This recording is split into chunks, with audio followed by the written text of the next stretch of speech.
Para sa buong Pilipinas, 7 minuto mga lipas ang alas 8 ng umaga. Isyung Pambayan. Happy Sunday, magandang umaga Luzon, Visayas, Mindanao. Happy Chinese New Year sa mga kababayan po nating Filipino-Chinese. Kaya po ako doon sa mga nagtatanong ano ba ang ihahatid sa atin ng 2025. Mamaya, makinig ho kayo. Ako po si Milk Rigunan. Samahan po ninyo sa Isyung Pambayan. Ngayon pong araw ng Sunday.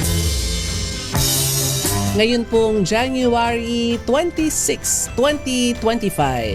Medyo light po tayo ngayon para sa ganun ay marami ho kasi nagtatanong ano ba ang aasahan natin sa Year of the Wooden Snake 2025. Sa ating mga listeners at viewers, ito habang kayo po ay kagigising lamang, habang kayo ay naka-day off o kung ano man po yung mga ginagawa ho ninyo ngayon, makinig ho tayo. Alam kong lahat ho tayo interesado kapag merong ganitong mga bagong taon at inaasahan na ba natin na magiging maganda ang bagong taon sa atin, ang 2025? Ang Greenwood Snake, ang sabi nga ng ating panauhin ngayon. Ang ating suki kapag ganitong magsa-Chinese New Year, walang iba kundi si Nick Nangit. Magandang umaga, Nick. Magandang umaga, Miss Milky, and I'm so honored to be back here sa Isyung Pambayan. Welcome back. Yes. Ayan. Happy Chinese New Year. Kong si Fatsai. Oo nga. Kong Hei Fat Choy. Pwede rin Yes, yan, ano? yes. Oo. Nick, unang-una, marami nagtatanong, ano ba itong Greenwood Snake? Okay, ang Greenwood Snake ay ang tawag lamang dito sa taon na ito. Meron kasing 60 na combinations. Okay? So, hindi ibig sabihin na kapag ahas yung taon, aahasin ka or may magtatraidor sa'yo. Walang Literally, ganon. walang Literally, ganon. walang ganon. Oo, kasi may 12 animal signs kasi sa Chinese or Eastern astrology at nagro-rotation yan. Oo. Okay. Ngayong taon nito, 60th na para sa mga ipinanganak ng 1965. Okay? Parang last year, 2024, 60th year ng mga dragon naman. Okay? So, in other words, maraming changes talaga mangyayari sa mga snakes na pinanganak ngayon. Pero anyway, ito yung isang animal sign, tinatawag natin Greenwood. Greenwood. Yes, kasi ang green talagang color yan ng kung ano yung predominant na at ang energy ng taon. Yun namang wood, element yun. Hindi wooden snake. Ayun, oo. Salamat sa pag-correct mo. Sa kanina ka, wooden snake ang sabi ko. Kasi diba sa Chinese, Yes. meron tayong fire, water, wood. Yes. Ano ba isa? Yeah. Wind? No, fire, earth, metal, water, Ayun, wood. oo. Ang wind sa Western astrology. Kasi ang Feng Shui, study of wind and water. Pero pagdating sa mga elements, yung limang yun na nabanggit mo, Miss Milky, ang elements ng taon. Yes. Oo. So ano ang tingin mo, what's in store for us dito sa 2025 na green wood snake? Ang what's in store is, it's a year of kaperahan. Puro kaperahan. Ibig sabihin, ang mga tao, lahat nakatutok sa usapin or oportunidad na magkapera. Magiging masinop, pero kaakibat din noon, skandalo pagdating sa kaperahan. Worldwide yan. In fact, nabanggit ko pala yan sa aking YouTube account na scandals on money. And recently, alam naman natin, di ba, sa pa lang budget natin, talaga may scandal na sa pera, di ba? Yes. Yung mga blanco-blanco daw. Oo. So ano pa? Yun, puro kaperahan. Unlike the previous years, merong pagtutulungan o kaya may pagkaka-solo-solo ng mga tao, kagaya ng Year of the Rat. That was the pandemic year. Kita mo mga tao na quarantine, na lockdown, di ba? And then ang sumunod na taon, nagtutulungan, which was totoo ring nangyari. And then bumabangon na tayo nung Year of the, yung sumunod, which was the Tiger Year. And then after that, yung last year, Year of the Dragon, mataas ang ambisyon ng mga tao. Kaya kita mo parang buhay na ulit tayong lahat, di ba? This time, pera ang tututukan ng mga tao. Magiging masino, paano kumita, paano palaguin ang mga negosyo, yan ang tututukan.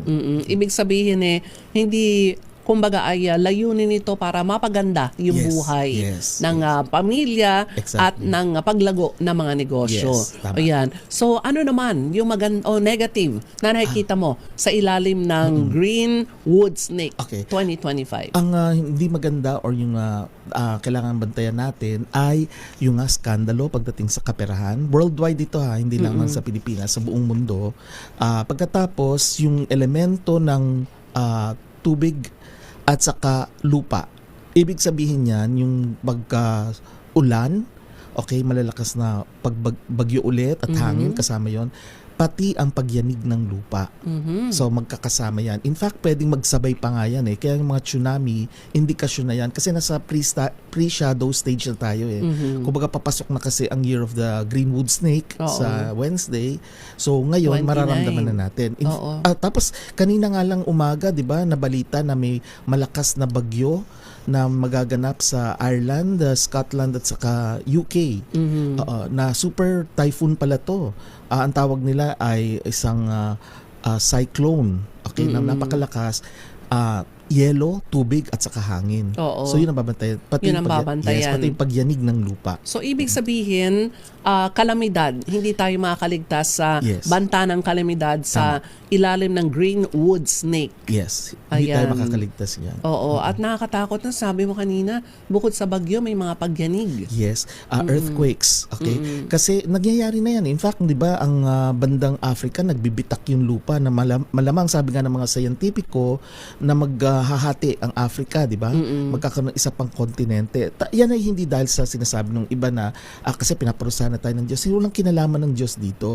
Ito ay siklo or cycle ng kalikasan. Kasi dati isang supercontinent tayo. According yan sa mga geologists, Pangea. Kaya lang nagbitak-bitak, nagkaroon ng 7 kontinente. Pero pabalik ulit tayo dyan. Kaya nagbubuo na naman. Pero matagal pa yan, millions of years yan. Bakit tayo, kumbaga ay dumarating sa mga, sabi mo nga cycle, no? Yes, So, cycle. ibig sabihin, last year tayo ay, ano ba last year natin? Nick? Dragon, bumagon na tayo, Oo. bumangon. Mataas ang ating mga ambisyon, pangarap, yon. Tapos ngayon naman, Realistic. 2025 ay Pera. Greenwood Snake. Yes. Oo, Kaperahan tungkol naman naman. sa kaperahan. Kumbaga, last year, mapangarapin tayo, mataas ang ating gustong mangyari sa pamilya natin. Pero ngayon, isasatupad na natin. Realistic tayo, mas practical tayo ngayon. Oo. Mas practical, ibig sabihin, kumayod tayo. Yes, totoo yan. Yan totoo, di ba? Kakayod talaga lahat. Dapat magtrabaho para, Tama. kumbaga ay kumita. Yun ang At saka, sinasabi natin. dagdagan ko rin na Miss Milky, kasi ang element ng taon, masyadong malakas ang metal, which means, yan yung elemento ng kaperahan. Ang kulang sa atin ay wood at saka water. Ibig sabihin din yan, sa katangian ng taon, ang wood is yung sinasabi mo nga na magsisikap, Oo. magtsatsaga tayo, magpupursige. At yung water naman, ibig sabihin, pera ulit. So lahat ng tao magsisikap para magkaroon ng pera. So yung component ni wood, merong metal at merong Yes. tubig. Oo, kasi sa Chinese astrology, may tinatawag na Batsi chart. Tinitingnan ng parang siyam na squares. Tinitingnan yung mga locations na magaganda at hindi magaganda, ano yung mga numero, ano yung mga kulay. At yung lumalabas dyan na wood at saka water kulang sa taon nito. Kaya yung mga ipinanganak ng, let's say, Europe, wood sila ang element nila o kaya water, maganda itong taon nito sa kanila. Ayun. At doon sa mga interesado, alam ko pagdating sa ganito, bagong taon, ano ba ang dapat nating asahan Yes. sa taon na ito? Marami ang interesado. Medyo kulang kami sa oras ni Nick. Mamaya babangkitin ko na lamang yung mga signs ninyo. Yes. Para lahat po, halimbawa, kung year of the horse ka, Yes. ano ba yung what's in store for you in 2025? Ganun mga na lang po, mga signs na lamang po ng ating zodiac. Ngayon, Nick, ayan, noong New Year, marami akong mga kaibigan, mga kamag-anak na nagpalitrato na nakakulay chocolate brown. Ikaw din ay naka-chocolate brown. Pakipaliwanag. Actually, hindi chocolate brown to. Ano ba? Ito ay maroon. Maroon nga Yes, pala. maroon Oo. and black. Okay. Black kasi nasa transition pa tayo. Bali, papasok pa lang Pero alam mo, mali kasi yung kulay na chocolate o kaya mocha mousse. Teka Kalokohan muna. yun. Oo, teka muna. Kasi nga, ang sabi nga, ang color of the year 2025 ay Mocha mousse. Mocha Oo. mousse. Yan ay pauso Sabi nga ko, ng isang... parang ano lang yun, parang cake, no? Oo. Actually, hindi, walang walang kinalaman sa tinatawag na auspiciousness ng taon. Kalokohan talaga yan. Yan kasi ay pinopromote ng isang nagbebenta ng mga tinta o kaya kulay o kaya tela. Okay, para sa industriya ng mga nasa fashion, ganyan. At saka hindi yan para sa taon nito, para sa isang spring pa yan eh. Meron kasing season. Mali yun eh. Marami ako nakikita nga nagsusuot, pati nga yung mga bentahan sa mga malls, puro brown. Sabi ko, kalokohan yan. It's a patay na kulay. Tsaka meron nagpaplano ng party. Ang sabi, dahil ang color of the year ay mocha mousse. Dapat naka-mocha mousse. Ang sabi naman ng isa, parang wala akong ganong kulay ng damit kasi ang lungkot, di ba? Malungkot talaga. Nick, oo. Yes, tama. Tapos mag-party kayo, New Year's party, bigla naka-mocha mousse lahat kayo. Pagdating, parang patay din patay sa talaga. Kaya nga sabi nga, picture. Kaya nga itong taon na to, dapat masigla tayo pagdating sa kaperahan. Kung magsusot ka ng kulay na brown, kasi colors have vibrations eh. Akala ng mga tao, basta kulay lang yan. Hindi, may vibrations yan. So, ang mangyayari sa collective consciousness o yung kamalayan mo is babagsak. Imbis na pursige ka, tatamarin ka. Ang talagang kulay ng taon, 3. Pula, dilaw, at saka blue. Pero puro dark. Kaya ang suit ko ngayon maroon, dark red. Dark red. Yes. Tapos yung yellow, dapat yung yellow na parang... bright yellow? Hindi, dark yellow. Parang kulay ng mustard. Ayan, mustard yellow. Yan. At yung blue, midnight blue. Yung blue na parang black dark na. Blue. Dark blue. Yan ang talagang kulay ng ang taon. Ang gaganda. Ng 3 kulay. Yes, tumutugma siya sa elements ng taon. Yan ang tamang kulay. Hindi yung kulay na mocha mousse o brown. Kalokohan yun. Ulitin natin. Sa mga late tuner, Nick, ano ang kulay ngayon ng 2025? Yes. Hindi mocha mousse. Pakiulit. Yes. Maling-mali kung kayo magsusuot ng chocolate o kaya brown dahil kalokohan yun. Okay? Huwag kayo maniniwala sa mga baklitang scriptwriters. Okay? Ang dapat na suotin na para maganda ang pasok ng taon sa inyo buong taon ay puro dark na kulay ng red. Paborito ko red. Which means maroon, di ba? O kaya yellow, pero mustard. Okay.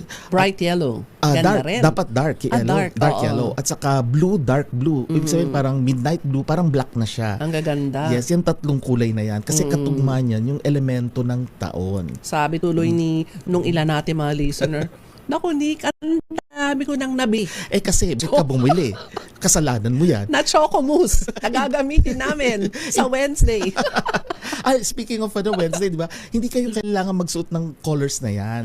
Okay. In fact, dapat susuotin mo yung kulay na nafe-feel mo, yung nararamdaman mo. You can wear any color. Nagkataon lamang sa Chinese community, they wear red because ang red is about passion. Tsaka ang ganda ng ganda ng red, no? Pag nakita mo sila sa vibrance. litrato. Yes, kasi nabubuhayan ka. Sa usapin naman ng chakra natin, yan yung nasa likuran natin. Yan ang nagbibigay buhay. Kala ko chakra. Chakra. Chakra pala. Ang chakra yung kulay brown. Yun ang tapos ang kulay pala, pwedeng mag-combine ka, depende sa zodiac sign mo, depende sa animal sign mo. Hindi kailangan na puro maroon ang suot mo, hindi. Pwede ka mag-mix match. Ang lungkot naman kung puro maroon. Oo, pwede ka mag-mix match. Pupunta ka ba ng Quiapo? Baka sabihin mo. Tapos na ang Nazareno, no? Tapos na yung Nazareno. Nako. So, ibig sabihin, pero pwede naman lang gamitin pa rin. Pwede naman yung brown chocolate mousse. Yes, pwedeng i-combine nila yan with a dark yellow. Pwede yan, oo. Parang di maganda ang combination ng yellow and dark yellow at chocolate mousse. Pwede naman. Oo. Okay, mag-chocolate mousse na lang ho kayo, tas maong. Okay na ho yun. Pwede rin naman. Pwede rin. Although, mas maganda meron kayong 3 kulay na sinasabi natin. Any of the 3 Buti kulay. na lang yung 3 kulay, meron akong sinasabi mo, Nick. Dahil hindi ako naniniwala sa chocolate mousse. Hindi talaga. Kalokohan talaga yun. And dami nagtatala. Ang lungkot ng kulay. Malungkot. Patay na kulay yun. Mamalasin ka sa taon na ito pag yan ang sinuot mo. Oo. Gawin na lamang natin siyang dessert, yung kulay na Correct. yun. Dessert na lang. Oo. Ayan, ako marami pa tayong pag-uusapan tungkol sa naku, ang dami mga nagre-react dito. Mamaya, babasahin ko po dito yung ilan po ninyo mga tanong at sa mga nagre-request kung ano daw ang what's in store for them. Correct. Yung isa-isa yung nalang birthday. Kung isa-isa po sa inyong mga birthday ang sasagutin po namin, baka alas 5 po ng hapon. Hindi pa kami tapos ni Nick. Zodiac signs na lamang ang babanggitin ni Nick, kaya wag ho kayong bibitaw. Babalik ang isyong pambayan. Ang dami kasing kwentuhan namin ni Nick off-air.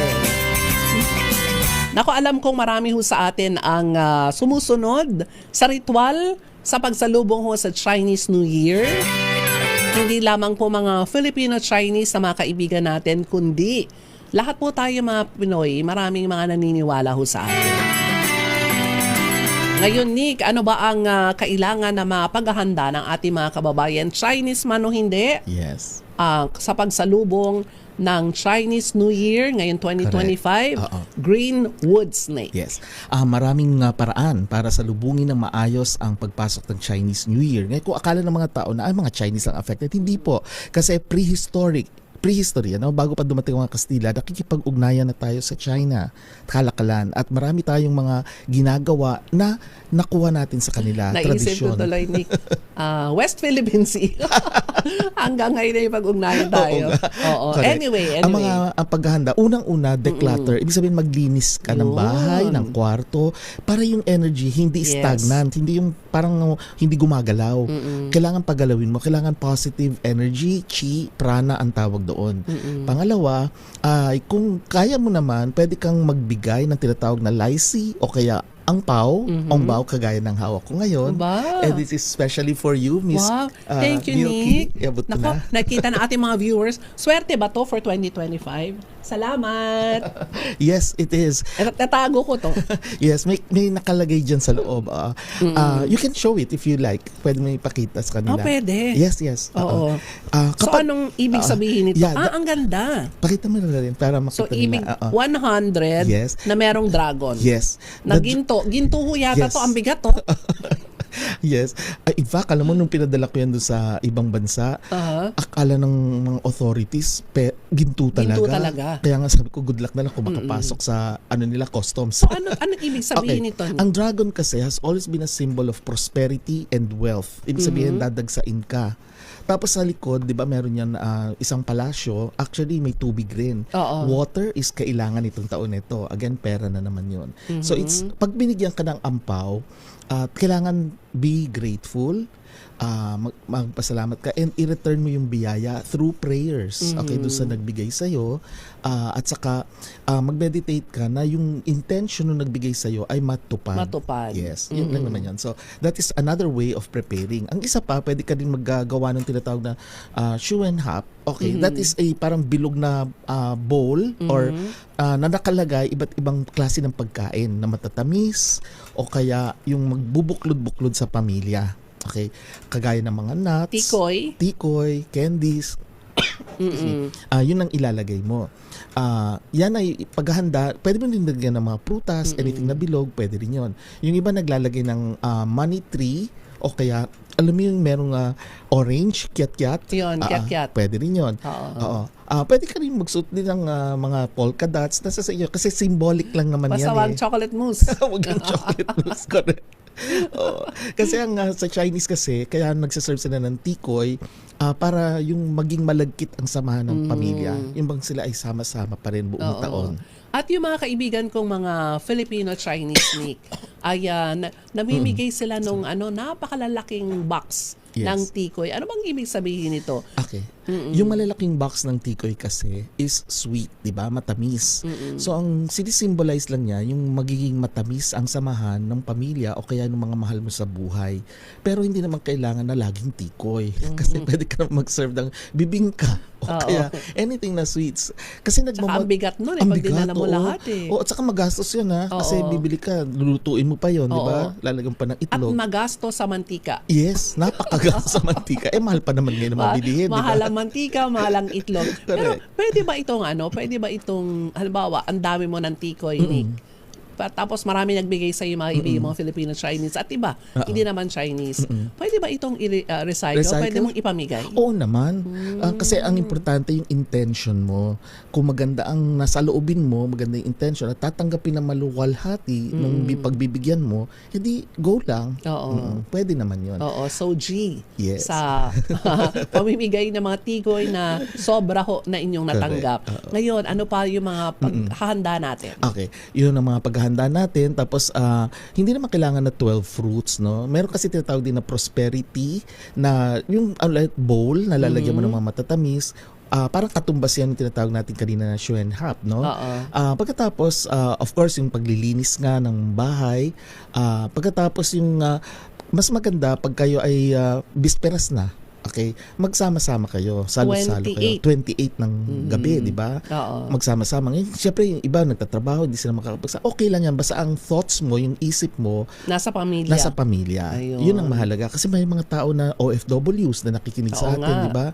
Malayo sa pamilya nila. Basta isipin niyo lang na kasama niyo sila. Kahit na yung mga namatayan na, di ba?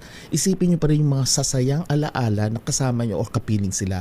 Maganda yun kasi nasa ibang dimension naman sila. Alam din nila na nagsasaya kayo. Ang maganda rin ngayon, Nika, no, dati nung unang panahon, Yes. talagang hihintayin pa natin yung sagot sa sulat natin na ipinadala. Ngayon, through smartphone, nakakausap natin siya at nakikita yung ating mga kamag-anak sa abroad. So, halimbawa, pinapakita natin yung ating handa na tikoy. Yes. Ayan. Pwede Meron din silang gano'n sa Pwede. ibang bansa. Yes. Oo. Pwedeng in fact mag-prepare kayo rito tapos sa ibang bansa mag-prepare. Tapos video call na lang tapos Oo. sabay-sabay kayo. FaceTime o kaya nasa Facebook. Yes. Ayan. Pwede yun. Oo, video call. Hindi naman kailangan na physically present Oo. kayo. So, kompleto na yung paghahanda ba natin, Nick? Kompleto Oo. na yon. Simple lang naman din naman kailangan. No? Hindi kailangan magastos po yung paghahanda. Hindi kailangan. Oo. Kailangan ba? Kasi yung sa Binondo, maingay din sila, di ba? Merong dragon dance. Yes. Pero more on fireworks din sila bandang huli. Yan kasi dragon dance at saka lion dance at saka fireworks ay tradisyon na nila. Okay? Na nagpapaputok nga sila kasi nga ang paniniwala nila ay Pantaboy. kailangan masaya ang pasok na to. Kasi imagine mo naman kung magse-celebrate ka ng New Year tapos tahimik, di ba? Mas maganda yung nagsasaya yung mga tao. Pero ano lang naman yan, tradisyon lang naman yan. May paniniwala rin sila na they drive away daw yung mga negative spirits, di ba? Okay lang yung ang spirits naman nandyan yan anytime So, nasa sa inyo kung gusto nyo mag-celebrate ng ganun, okay rin. At saka ang dragon kasi at saka lion or the tiger are auspicious animals sa Eastern astrology. Kaya laging meron yan. Ngayon, ay ang pinakahihintay ng ating mga kababayan. Ano ba ang swerte sa akin sa ilalim ng zodiac sign na ganito? Ayan. Ako, ilan ba yung zodiac sign natin, Nick? Animal 12? signs. Oo. 12 rin sa animal Eastern sign. astrology. 12. 12. So, bagitin muna natin kung ano yung mabigat. Oo. Okay. So mamaya, babanggitin ni Nick yung 12 animal signs po natin. Depende na po yan. Alam nyo naman kung ano yung inyong animal sign under the Chinese astrology. Sa pagbabalik po ng isyong pambayan, wag ho kayong aalis. Wag ho kayong bibitiw sa inyo pong mga panonood at pakikinig at babalik po ang isyong pambayan. Ako po si Mil Crigunan, kasama ko po si Nick Nangit. Oras sa buong Pilipinas, alas 8:46 ng umaga. Nako, maraming nabibitin. Nako, Milky, ito na yung aking animal sign under the Chinese, ang tawag doon natin, Nick? Astrology. Pero bago yan, ay maraming nagtatanong. So, ang ating mga kababayan, nagsisimula na sila maglinis, alisin yung mga clutter, yung mga tambak-tambak sa kanilang mga lugar. Ano naman ang pinaka magandang lokasyon at hindi magandang lokasyon? Okay. Simulan natin. Ang pinaka hindi mo na maganda. Okay? Ang hindi maganda ngayon, lahat ng nasa hilaga or north, northeast, northwest. In fact, binanggit ko na yan sa YouTube account ko, yung west, okay? Magkakaroon ng mga sunog. Nangyari sa California, 'di ba? Oo nga. Ang tagal. Tapos ang kanina binanggit natin yung Ireland, Scotland at saka England, Britain, UK ay magkakaroon ng bagyo. Northwest din 'yan. Okay? So, 'yan ang mga medyo mabigat na lokasyon, pati ang sentro. So, sentro ng lahat ng bansa. Medyo delikado kasi magkakaroon ng mga gulo dahil nga may metal element very strong. Pero hindi ibig sabihin na pagka ganun ay mabigat na kaagad-agad lahat. Kasi pwede rin yung metal gamitin sa pagpapaayos. Kaya kung magkakasundo halimbawa ang mga bansa sa ugnayan nila sa isa't isa, magiging maganda pa rin naman. So yan lang yung mabibigat. Dadating dyan yung mga sakuna, mga aksidente, pati yung mga sinasabi nating kalamidad. Ang magaganda naman, lahat ng nasa south, timog. So timog, southeast, southwest, pati yung east at saka ang west. Ang pinakamaganda ay yung east, okay? Or silangan. Location, Oo. yes. Kaya kung kayo ay may mga kadate o kaya meron kayong mga usapin na kaperahan, Ayun. doon kayo pumwesto kung saan sumisikat ang araw. Okay? So maghanap kayo ng lokasyon na yon at okay yon. Magstay kayo doon. Okay, so yun lang naman ang inyong babantayan ng mga lokasyon. Ayun. Punta na tayo sa mga animal Ayan, signs. animal signs. Kasi Okay. alam kong napakarami ang interesado dito. Unang-una sa animal sign natin. Okay. 12 to, Nick, ha? Yes, oo. Sige, Gusto mo una. i-shortcut natin para hindi naman, kasi para may time pa tayo Oo, sige. magpaalam mamaya Oo, at, at saka yung paalala mo. Yeah, at saka baka may sige. ibang may gustong tanongin. Yeah. Sige. Tingnan muna natin ano yung mabigat sa taon nito. Ang mabigat sa taon nito ay yung mga ipinanganak ng Year of the Snake mismo. Kasi akala ng mga tao, uy, snake ako. Oo. Year of the Snake, swerte ko. Taon ko No. ngayon, mga Oo, ganon. mali yun. In fact, kabaligtaran. Kasi parang kang ipinapanganak muli na magsisimula ka, parang kang kakapa-kapa. Kaya di ba mga bata, ang mga sanggol, di ba, natutumba kasi nagsisimula pa lang sila. Okay? Oo. So, ang mga ipinanganak ng taon ng snake or ahas, pati yung mga ipinanganak ng taon ng pig or baboy, mabigat ang taon nito. Laging may kawalan. Pero hindi ibig sabihin na mamalasin kasi hindi totoo yun. Nasa sa atin kung paano Yes. natin isa sa buhay ang ating mga buhay, no? Life is what we make it. Yes, exactly. So, hindi tama yung sasabihin mamalasin ka, okay? Ang maganda nito, may panahon pa naman, gumawa ka ng maraming kabutihan, dharma, para ang balik sa'yo, good karma. Kasi pag sinasabi ng mga tao, karma, akala nila malas, kakarmahin ka. No, kakarmahin ka, pwedeng ibig sabihin maganda. It's in good karma. Yes, pwedeng may good and bad karma. Actually, good and bad doesn't apply really Kasi ang sabihin naman ng karma is consequence. Ano yung balik sa'yo? Kung gumagawa ka ng maraming kabutihan, maganda rin at mabuti din ang babalik sa'yo. Okay? So yun lang ang tatandaan ng mga snake at saka mga pigs. Okay. Tapos ang Pangalawa? Ang pangalawa, yung mga very good, okay? Very good ay ang excellent muna pala. Oo. Yung excellent ngayong taon Parang nito. ano to, ha? Parang graded recitation Yes. to. Excellent. Ang mga excellent, talagang Animal signs. magaan ang taon, lahat ng gusto nila, talagang mapapasa kanila. Parang mayroon silang touch of gold. Okay. Mga monkey. Mga ipinanganak ng Year of the Monkey, unggoy, napakaganda ng taong ito para sa inyo. Para sa kanila. Yes, okay. So, ano yan? Kung meron kayo sasangguni, tanungin nyo ang mga monkeys, sila, pag sinabi nilang go, go. Okay. At ang susunod, yung mga very good.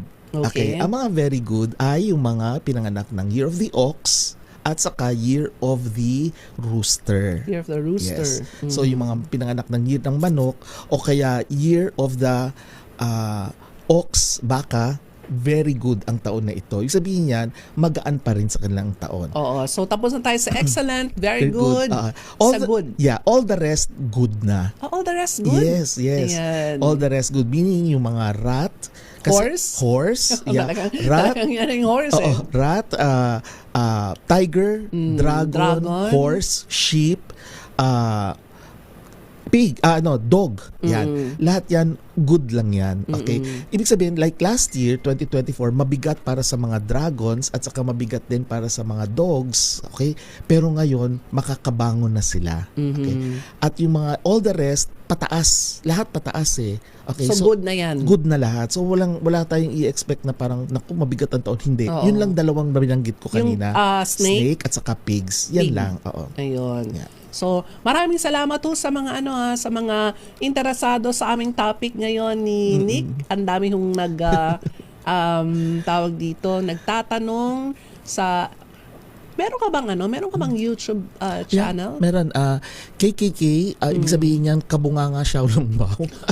Pagkain. Kabunganga. Kasi mabunga ka mga tao Masarap roon. ng Shaolong Bao. Oh, yes. Oo.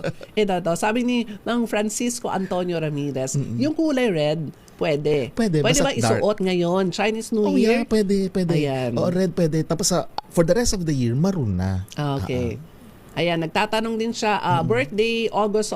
Pwede naman. Pwede Siguro naman. bigyan natin mga ilan sila, di ba? Okay. So, August, ang 1978, ano bang year yan? 1978. Year of the horse. Okay? Year of the horse. Okay. Ang good naman ang taon sa iyo. Ang iisipin mo lang is huwag ka masyadong yung lakad ng lakad kung saan nagpupunta. Yung pera mo gamitin po sa Sa maayos. Sa maayos. Okay. Ayan. marami pa ditong tanong kasi pag bibigyan natin lahat, Nick, baka sumunod yung iba. Pero ano ba ang may papayo mo? Kasi sa ating, sinasabi ko nga, simula pa nung umpisa ng ating programa, Yes. marami sa ating mga kababayan, Filipino, Chinese at mga Filipinos ang sumusunod sa mga ritual, tradisyon kapag sa sapit nitong Chinese New Year. Ano ang paalala mo? Okay. Ang paalala ko, unang-una sa lahat ay kailangan gumawa lagi ng kabutihan. Kasi yan ang magiging sanggalang mo eh. Yan ang magpoprotekta sa iyo. Yung gumawa ka ng maraming kabutihan, kahit na simpleng tutulungan mo lang isang tao tumawid sa kalsada o kaya yung isang bata na natumba tapos anuin mo siya, patatayuin mo, yun ay maganda na yun, sapat na yun. Okay? O kaya magdo-donate ka ng dugo, pwede rin yan. O kaya kung ikaw naman ay nakakaahon naman at gusto mo magbigay ng donasyon sa mga paborito mong charities, gawin mo rin yun. Maganda lahat yan. Pagkatapos, At higit sa lahat, Nick, siguro yung yung emotional baggage. ay, tanggalin. Diba? Tanggalin lahat yan. Lahat ng negatibo, alisin mo na. Hindi lang yung paglilinis na physical, na nagwalis ka. Hindi lang. Pati yung mga sama ng loob mo, tanggalin mo lahat yan. Inggit, galit, tanggalin mo lahat yan. Kailangan i-declutter mo rin yung kalooban mo. Oo. Bukod sa decluttering ng bahay ho natin, paglilinis, ang maganda ay declutter da. Sabi nga ni Nick ay dun sa ating yung mga galit, ayan. Tanggalin yun. Kasi parang sa computer din yan, kaya sa phone, di ba? Pag ang dami ng laman, hindi ka makapag-take ng pictures, videos, di ba? Kasi puno na. Puno na. So, kailangan tanggalin mo yun. Ano yung tatanggalin mo? Siyempre, huwag yung magagandang alaala. Tanggalin mo yung mga ex mo, yung mga jowa mo na iniwan sa'yo, di ba? Oo. At yung mga taong merong hindi mga ginawa sa inyo maganda. Pagka merong hindi ginawa sa inyo, alam mo, mas maganda ang sagot ko lagi dyan, deadmatology is the key. Deadmahin mo na lang. Huwag mong isipin sila. Kailangan kasi pinuputol mo yung psychic link. May tinatawag kasi psychic link eh. Putulin mo yun, mag-isip ka na sana maging maayos na lang ang buhay niya, patawarin mo siya, babalik sa iyo yung kagandahan na yun. At bahala na sa kanya. Bahala na si Batman. Sa taas. Oo, bahala na siya sa buhay niya. Kasi siya naman ang magdadala noon. Anyway, Nick, nako, parang bitin na bitin ang ating episode ngayon, pero nasa iyo ang pagkakataon, paalala pa rin sa ating mga kababayan kaugnay ng pagsalubong sa Year of the Wooden Greenwood Snake, ang 2025. Yes. Ito ay lunar calendar na pareho rin naman doon sa tinatawag nating luni-solar calendar na nagsisimula ng January 1. Ito kasi sumusunod to sa phases of the moon, yung pagbabago ng buwan. Okay, new moon kasi. Simula na rin ng spring pagdating sa Asian countries. Okay, so wala namang mawawala sa iyo pag ginawa mo itong mga ritual na ito. Kasi ano naman to, dapat naman talaga everyday naglinis tayo, di ba? Na kaya nga tayo naliligo araw-araw, di ba?